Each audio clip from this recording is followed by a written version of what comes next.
Hey guys, welcome to another INFJ ramble. Um, Tonight's recording might ruffle a little feathers, but I just want to speak candidly with you and just kind of like stream thoughts that were circulating in my mind.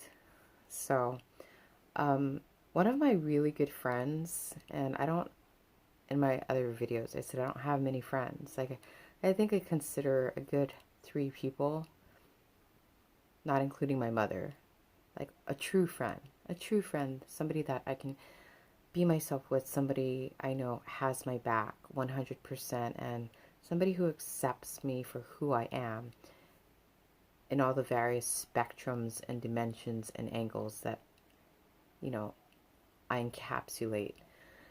But anyhow, like one of my really good friends, we have similar life paths. We both are, well, I think his situation is more extreme.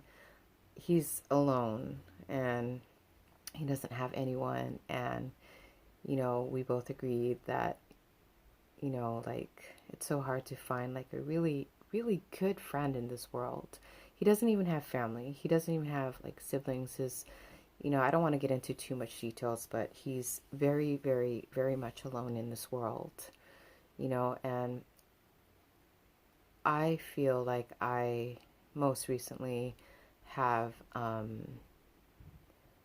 experienced that, and also, yeah, like, I don't know, just experienced it. And I think, like, we don't really have too many friends. We're very private people. We don't open up to many people. We don't really trust.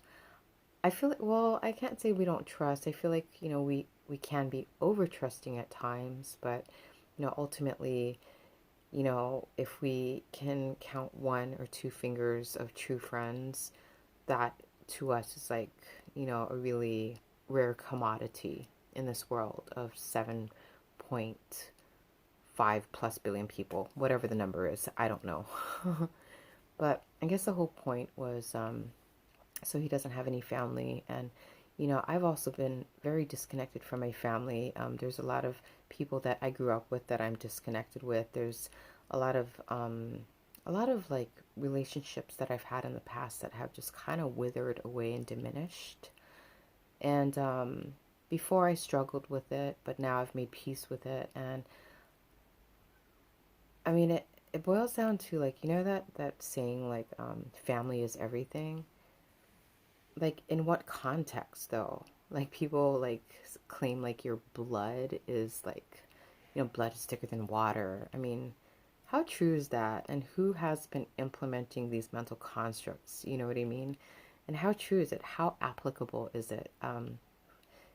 For me personally, I don't know. Like, sometimes I feel like I've met people who aren't my blood, and I feel closer to them than I would to my own blood relations. In fact, and I've noticed too, like a lot of people who are really, really heavily enmeshed in familial relations, I've observed it, and it seems a lot of these connections are unhealthy and toxic.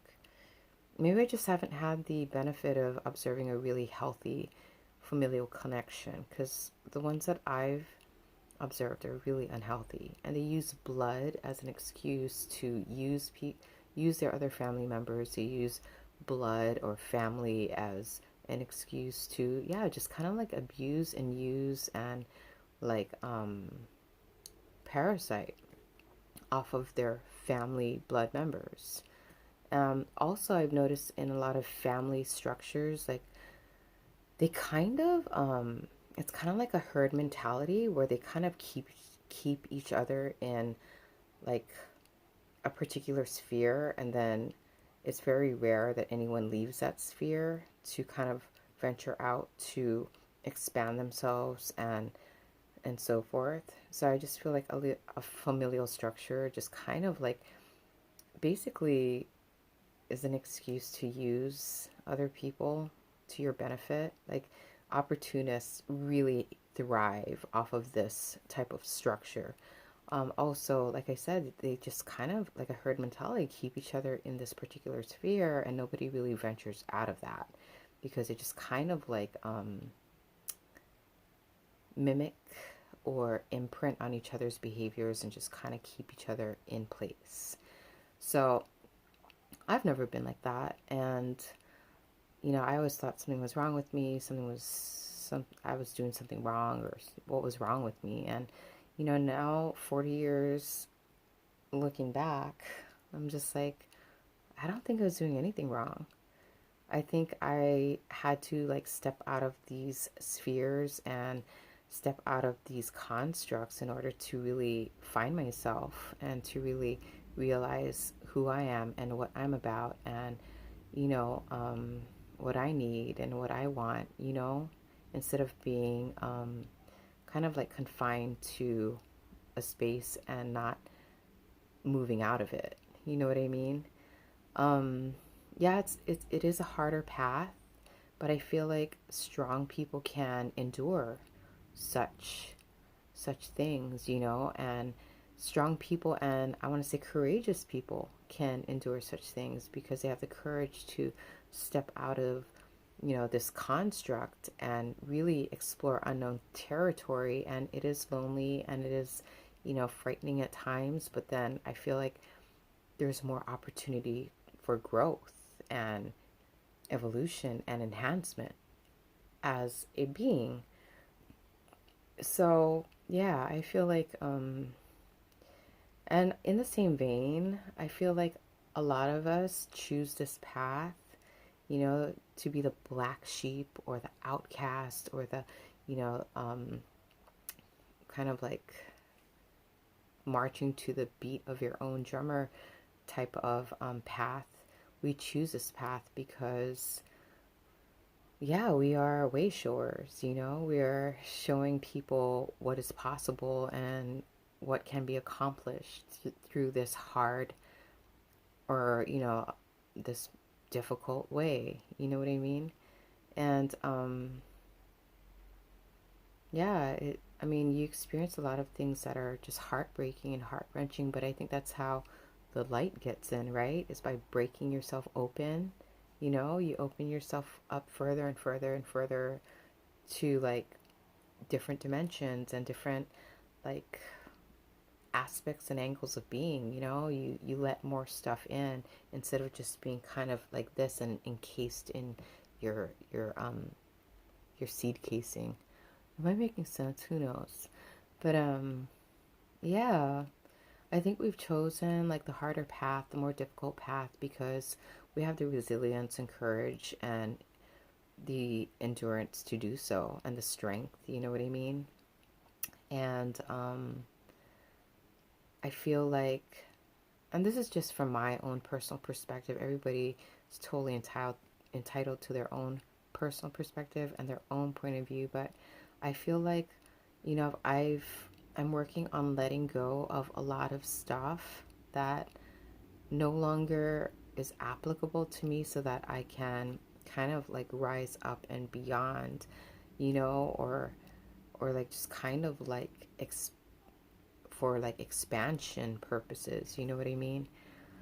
Um, yeah, because I think like if you allow anything to bind you to this particular plane of existence, if you allow anything to bind you, you're probably going to come back.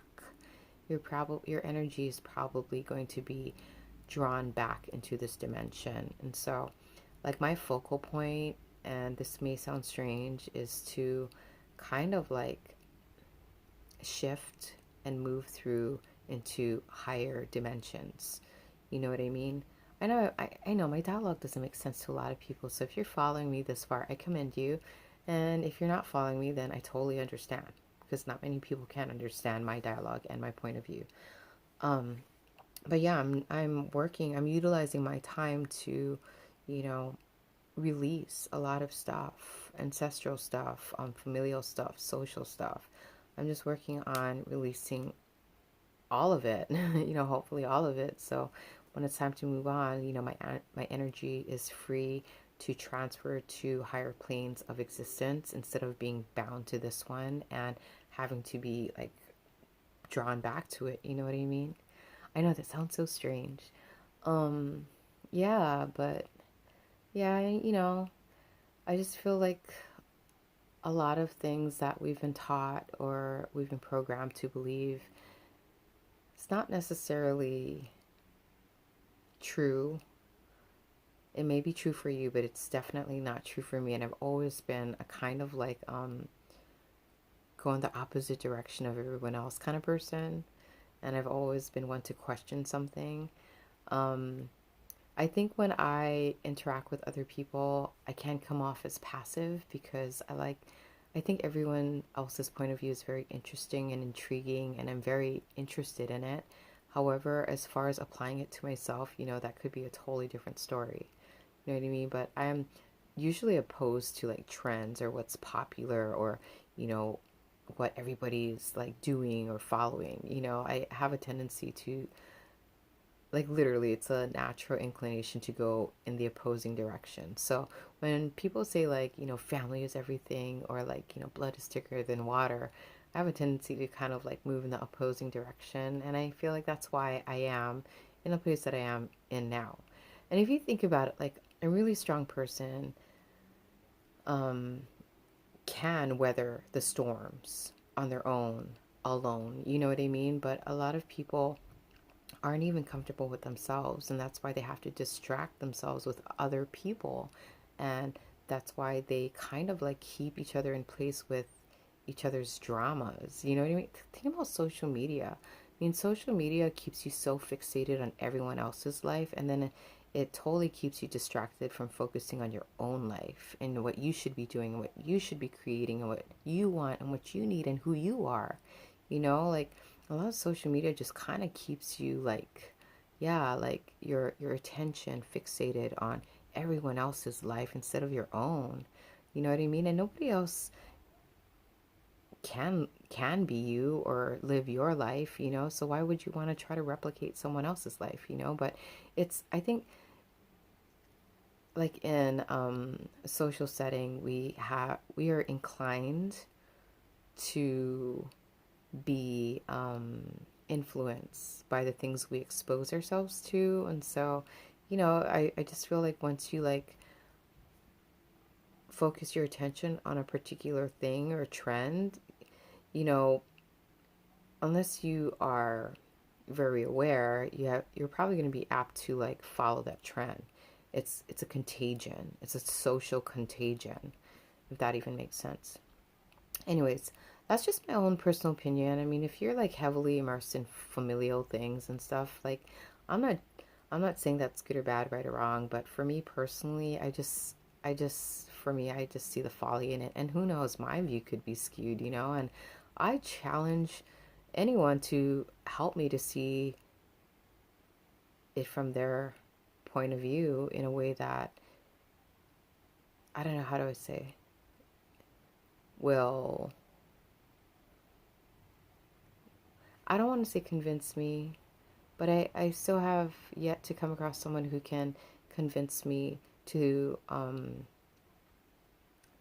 shift my point of view, because like I've experienced a lot of like dysfunction in families, and